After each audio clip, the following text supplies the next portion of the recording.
to welcome to Volumes of Fear. Welcome to Volumes of Fear. Hey, Winston, are you recording yet? I'm just doing some rehearsing. We're gonna get started in a minute. Oh, well, just a heads up. It looks like someone threw your lunch in the supply closet. What? Not again. Hey, someone ate most of it. And they also removed the closet shelves. Ow! Hey, who closed the door? Greetings, listeners, and welcome to Volumes of Fear. My name is Dewey Edwards, and I'm the official announcer and spokesman for Volumes of Fear. Now, I hope you're ready to be scared stupid. Let's get this show started! Prepare yourself for a tale of terror and suspense. Presented by Crimson Knight Productions.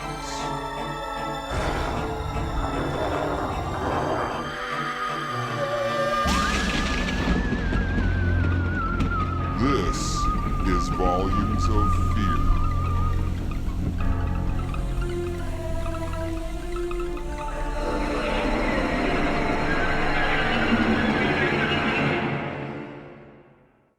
Welcome to Volumes of Fear, my loyal lunatics. I'm Piedmont Montgomery, and I look forward to serving you a salad of the macabre that will have a dressing of terror and will be covered in suspense croutons. We are here in the studios of Eastridge Public Radio, a location that is truly flawless for bringing you that plate of fibrous horror greens. And joining me in the studio for this edition of Volumes of Fear, and supposedly sitting across from me, is our show's guest, James Opek. Welcome to Volumes of Fear, Mr. Opek. Thank you, Piedmont, but please, call me Jim. Can do, Jim. Now, I must elaborate a bit, because I just said that you were supposedly sitting across from me, when in reality, you may not be across from me at all. In fact, you could be right next to me, or you could be standing in the corner of this studio, or you could even be crouched under this table, like a hungry goblin hoping that someone will throw you a severed finger to munch on. No matter where you are, I would have no idea. Isn't that correct? It is, but I am in fact sitting across from you. Now, perhaps we should explain why I am uncertain of your exact location at this given moment. Well, the short answer, and the easiest, is that I'm invisible. And by invisible, he truly means invisible. I cannot see him at all. He is of complete transparency. I am indeed. And now you're going to tell us how you came to be without visibility? I suppose I should probably warn your audience first. I know that many of the stories you tell here on Volumes of Fear end on a positive note. Not all, but many. And while my story doesn't necessarily end on a positive note because, I'm still invisible, there is a certain sense of hope. I, and I'm sure my listeners, appreciate your candor. Please proceed. All of this, the invisibility stuff, started not long after I went to work for McCutcheon Industries. I'd been in between jobs for a while, and my liberal arts degree wasn't paying off like I thought it would. I had to take what I could get. So, I applied for a custodial job with McCutcheon Industries, and after a few interviews, I got hired. McCutcheon Industries was a company in East Ridge that worked on developing all sorts of technology. To be honest, a lot of the stuff these guys were working on went way over my head. But what did I care? I was a custodian. I was there to sweep and mop, take out the garbage, cut the grass. Easy stuff. What the scientists were working on wasn't much concern to me. The custodian job wasn't hard, and all the scientists working there were decent people. My hours were pretty simple. Monday through Friday, 9 to 5 simple. But one day, my supervisor called me into his office. Hey, kid. How's things? Fine, Mr. Fertinelli. Good to hear. Hey, I had a question for you. Would you mind working a little late tonight? One of these eggheads is getting a big shipment in, and he needs someone to carry it all to his workshop. No problem. I can do that. Good boy. Now, one thing. It's Dr. Whalen who needs the help. He's a bit of a character. See, he's a real nut. My boss explained to me that Dr. Whalen was on staff with McCutcheon Industries. He said I'd never met him before because Dr. Whalen was notorious for keeping very strange hours and wanting to be left alone.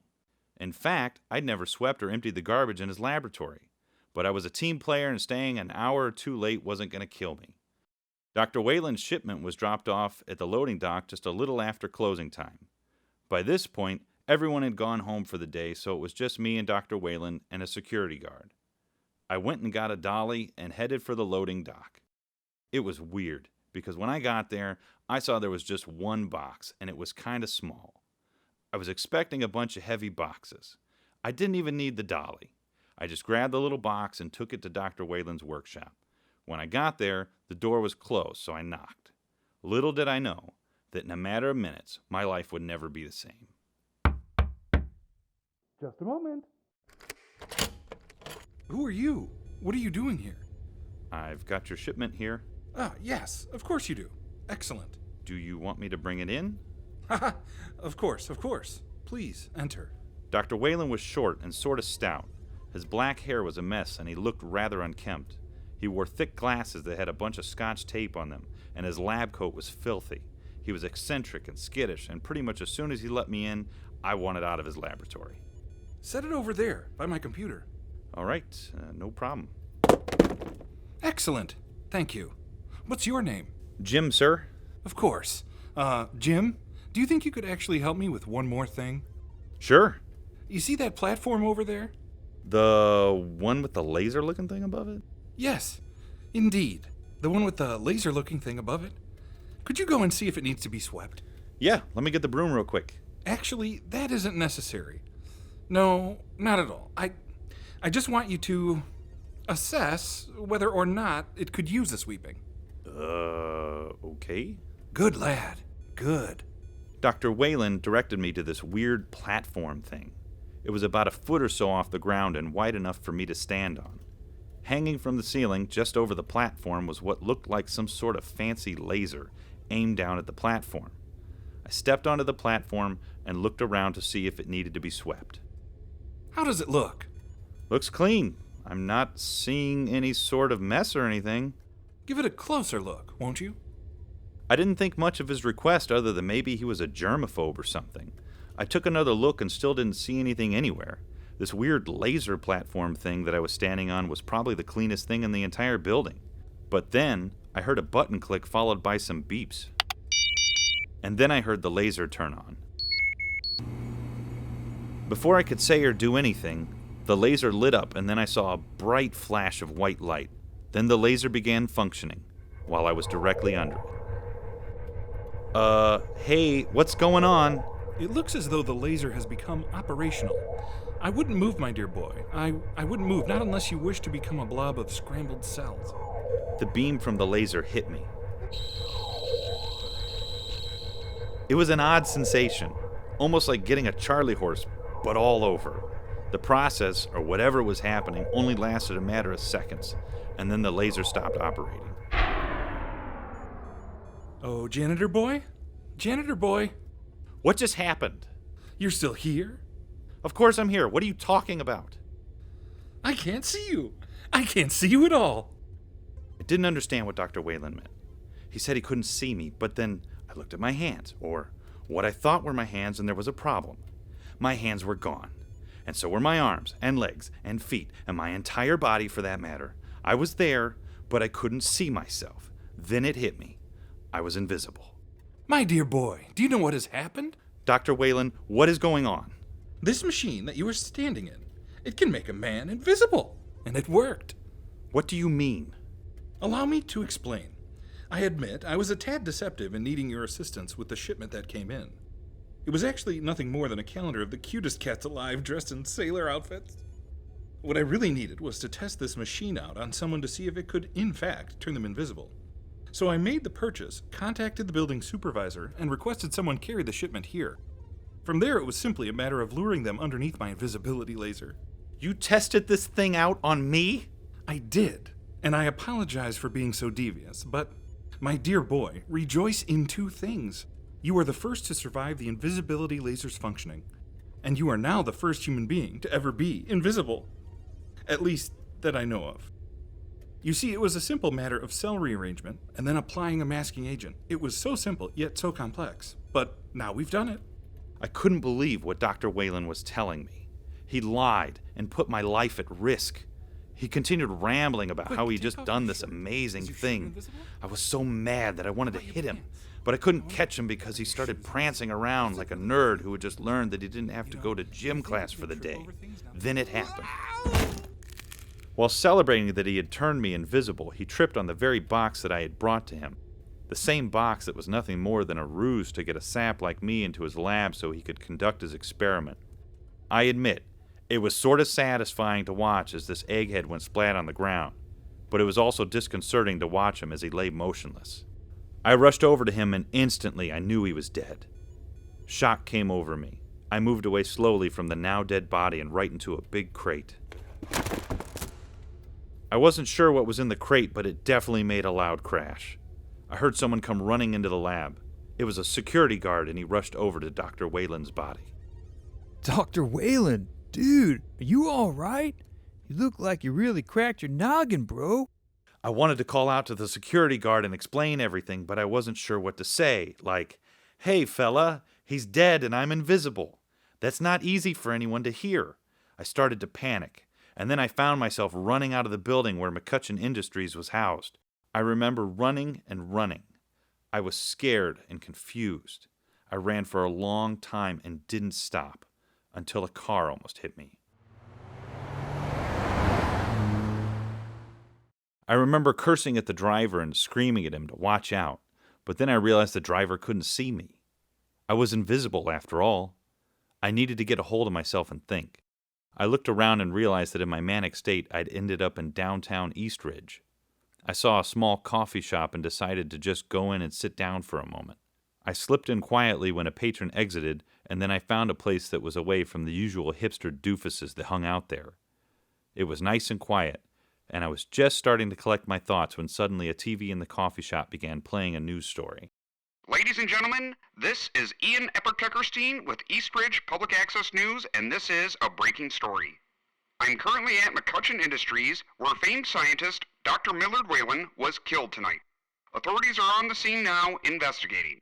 We were able to get word from the security guard who discovered Dr. Whalen's body. So, I went into Dr. Whalen's laboratory because I heard this loud noise, like something fell over. And I saw him on the ground. And I was all like, "Dr. Whalen, dude, you okay?" But he didn't say anything, because he was like dead. His head was cracked open like an egg. You know what I mean, man, right? And, his brains were all over. I think he was totally murdered, for sure. Police are seeking out one James Opek in connection with the possible murder.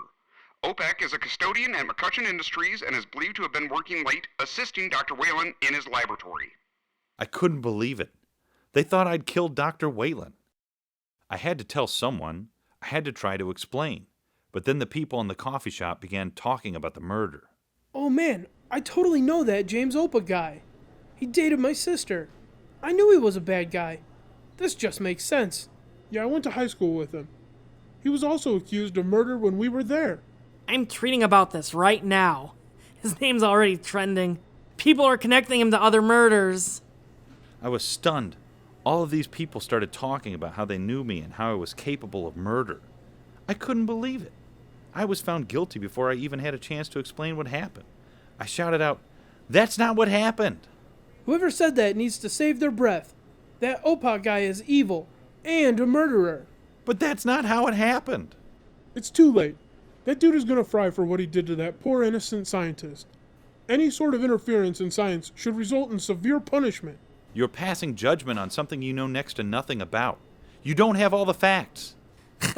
Can it, doubter guy? That dude committed murder and he deserves what's coming to him. Who's saying this anyway? I knew I was in trouble. I had to find someone to explain things to. I ran out of the coffee shop and began making my way towards the police station. But as I got closer to the police station, I noticed a large crowd of citizens had gathered at the doors, and they were all shouting for my head. Let's get this guy. He's pure evil. Yeah, we're gonna find him and give him his comeuppance. I didn't even bother saying anything. It was no use trying to argue with the mob. They'd made up their minds, they'd passed their judgment and deemed me an evil person without knowing the facts. It was then and there that I decided that if they wanted me to be this evil, malicious, murderous person, then I would be. I'll be what they want me to be. I found a place where I would be safe for a few days while I began plotting out my reign of terror. I came up with a plan where I would start with these minor irritations and then gradually move up to more troublesome forms of horror. I began by throwing gum in random spots around town. I then started littering wherever I could. From there, I would go into restaurants and purposefully mess up orders and spill drinks onto people. I ruined birthday parties by replacing the frosting on the cake with toothpaste. I made the East Ridge public pool into my own personal latrine. I went into the Civic Center on bingo night and would falsely claim a winning card. I walked into bars and would shove people into one another and watched as the tempers flared and the fists flew. But all of this is child's play compared to what I have planned. The things I just told you, the malevolent acts I have committed may seem immature, juvenile. I'd throw it disgusting as well. I agree. Yeah, that was gross. Describe them as you'd like, but those were only the beginning. I'm ready now to move on to the grander forms of terror on larger scales. That is why I wanted to come here and speak with you. That is why I wanted to tell my story to you and your listeners. Now everyone will know why I am on this mission of horror. What about earlier, when you said your story ends on a note of hope? It does end on a note of hope. For me. In the sense that I will eventually get my revenge by causing all sorts of anarchy and terror. Well, that's enough to ruin one's day. Definitely. You bet. Well, I'd hope to do a Q&A and maybe even a word association exercise with you, but perhaps we'll skip all of that and move on to the housekeeping. Is that okay? Jim? I'm nodding. Oh, I couldn't, see it. I know. In many ways, that's the point to all this, and rather apropos, because they'll never see me. Oh my, I just got a series of the Goose Pimples. I think we have a title for this episode of Volumes of Fear, a rather clever one at that. They'll never see me. Rather brilliant, eh, Jim? Jim? I'm smiling. Right, the invisible thing. Well, let's, you know. What's the matter? You seem nervous all of a sudden. Well, it was quite the story, and it seems as though you have a bit of an aggressive side that sort of came out of nowhere. Anyway, listeners, follow us on the Facebook, the Twitter, and Instagram. Oh my, you're standing over my shoulder, aren't you? Oh, you didn't see me here. No, I suppose I didn't, Jim. Jim? Did he leave? Is he gone? No, I'm still here. I guess you didn't see me return to my chair. No, I did not. Anyway, loyal lunatics, thank you for joining us here on Volumes of Fear. We want to thank our special guest, Jim Opek, for joining us and telling us his story and giving us all a good warning. We also want to thank Crimson Night Productions, our show's presenter, for everything they do to help with the production of Volumes of Fear. Again, follow us on Twitter and Instagram and like us on Facebook. Just for the record, I never called you a murderer. I don't even watch the news. Jim? Mr. Opek? Okay, I think he's gone now. Dewey, let's wrap this up and get out of here. Hit the button and roll the end credits. Yeah, Dewey. Hit the button and roll the end credits. This episode of Volumes of Fear featured the acting talents of Nathan Pratt, Derek DeBoer, Andy Collins, Swirl, J.C. Rositas, Josh Berkey, Christopher Speedus, Ed Rosary, and David Thompson. It was produced by Andy Collins and J.C. Rositas and written by Andy Collins. Post-production was supervised by J.C. Rositas. Audio editing, mixing, and original music was by Swirl. Artwork was provided by Derek DeBoer. This episode was presented by Crimson Night Productions. Visit them online at vivacomp.net. Like Volumes of Fear on Facebook and Instagram, or you will suffer horrible things.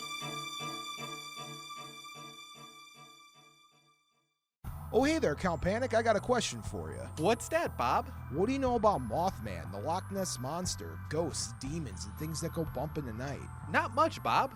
Well, lucky for you, we host a podcast called Bob After Dark where we talk about legends, lore, and the supernatural. Wow, where can I find this podcast? Wherever you find your great podcasts at.